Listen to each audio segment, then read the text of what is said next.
B. La laïcité. Comment la République rompt le lien entre l'État et le pouvoir religieux. Fidèle au pape, favorable à la monarchie, l'Église catholique est vue comme un ennemi par les républicains radicaux. C'est pourquoi ils veulent réduire son influence.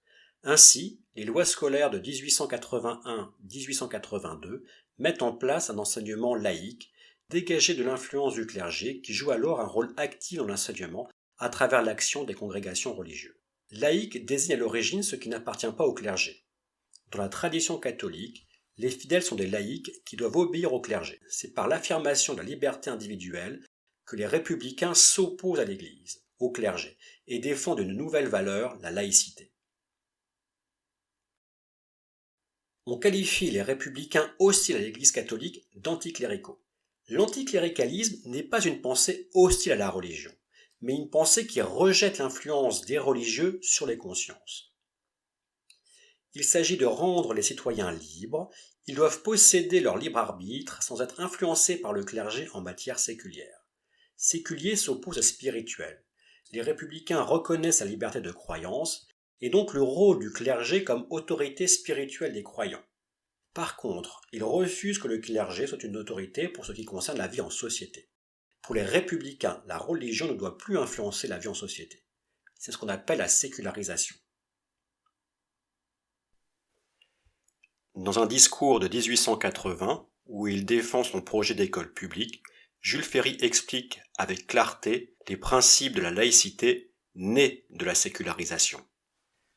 La neutralité de l'école, la sécularisation de l'école, c'est à mes yeux, et aux yeux du gouvernement, la conséquence de la sécularisation du pouvoir civil et de toutes les institutions sociales qui constituent le régime sur lequel nous vivons depuis 1789. Oui, 1789 a sécularisé toutes les institutions, et notamment la famille, puisqu'il a fait du mariage un contrat civil relevant uniquement de la loi civile et totalement indépendant de la loi religieuse. Et je dis que la sécularisation des institutions devrait nécessairement aboutir à la sécularisation de l'école publique. Il importe à ceux qui ont à cœur la tradition de 1789 que la direction des écoles, l'inspection des écoles, n'appartiennent pas à des ministres du culte qui ont, sur des choses qui nous sont chères, des opinions séparées des nôtres par un profond abîme. Voilà pourquoi nous vous demandons de faire une loi qui établisse la neutralité confessionnelle des écoles publiques. Jules Ferry, discours à la Chambre des députés, 23 décembre 1880.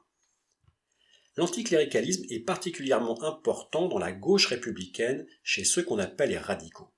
On trouve aussi à l'extrême gauche une presse violemment anticléricale qui s'exprime notamment à travers la caricature avec des titres comme La lanterne ou l'assiette au beurre. Heureusement, pour les catholiques de l'époque, ces dessins arrivent rarement devant leurs yeux, car la société est alors moins connectée.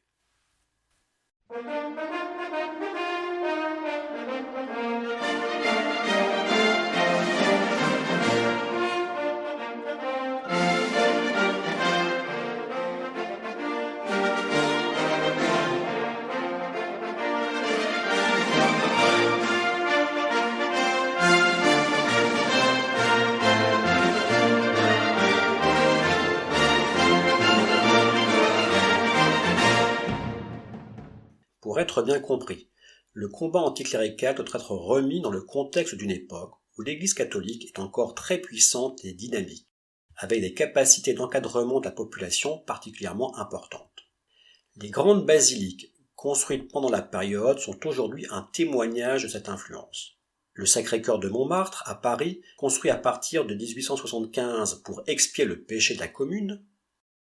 Notre-Dame de Fourvière, à Lyon, construit entre 1872 et 1884 pour remercier Dieu de ne pas avoir été envahi par les Allemands, ou Notre-Dame de la Treille, à Lille, dont le chantier, commencé en 1856, est ralenti par la création de l'université catholique.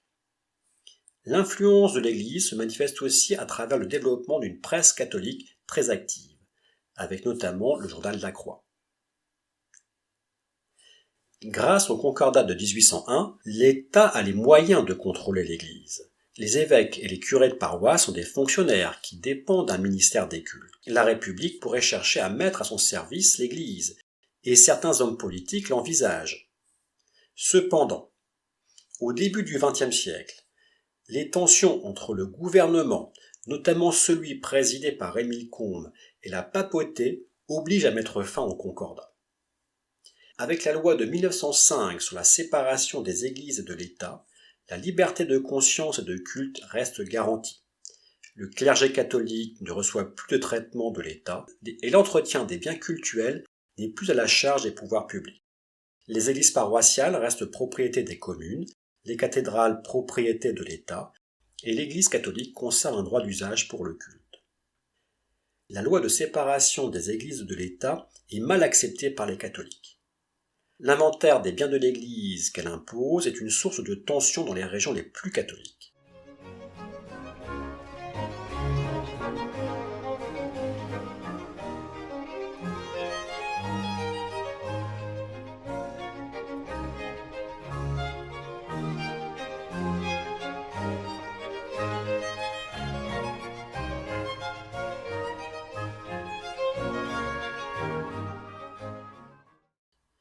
Cependant, la loi de 1905 permet à l'Église catholique d'être libre et de ne plus subir le contrôle de l'État.